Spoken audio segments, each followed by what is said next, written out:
Hey everybody, I'm James Thomas with Jaybird Labs. Welcome to the second video in the NodeCode Getting Started series. In this video, we're going to be adding a Raspberry Pi to our NodeCode system. The first part of adding any device is of course setting it up. There have been many articles published online documenting how to load the Raspberry Pi operating system onto the memory card. For the rest of this tutorial, we're going to assume that you've already set up Raspbian and have access to the PuTTY client. NodeCode does a lot of the heavy lifting when it comes to running install scripts.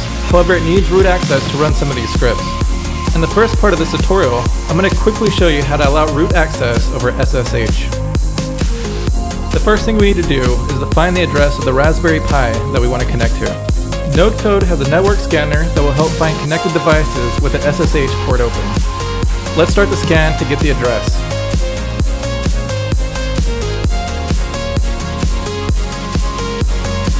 Before moving on with NodeCode, we need to first log into the Raspberry Pi using PuTTY. I'm going to connect to the same address that the port scanner just reported to us.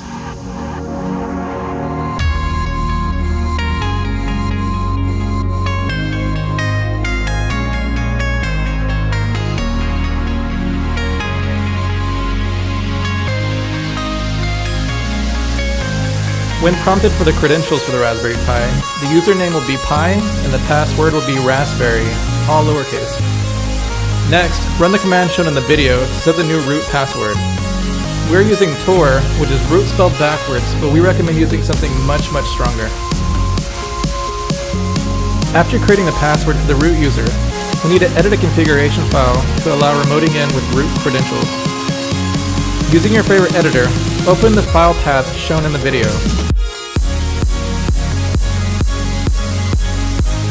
Scroll down within the file until you see the option Permit Root Login and change it to Yes if it has any other value.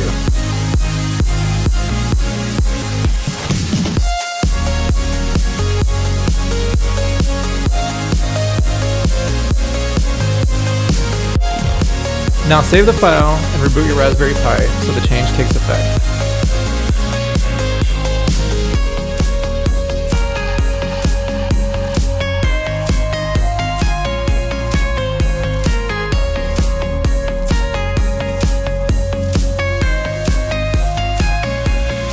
Once the device is restarted, we can connect to the Raspberry Pi from NodeCode using the root credentials that we just set. Once connected, you'll see a lot of options appear. The first option asks for the hub address. It's automatically populated with the address that the UI is running on. If your hub is running on a different computer, substitute this address with that one instead. Next, we need to select the scripts which NodeCode will run on the Raspberry Pi. The initial setup script ensures that the operating system is up to date. If you know that you already have the latest updates, you can skip this step. Let's check everything else and let NodeCode install the prerequisite packages and the device's agent. This is a great time to grab a coffee, as the process can take a bit of time depending on your network speed.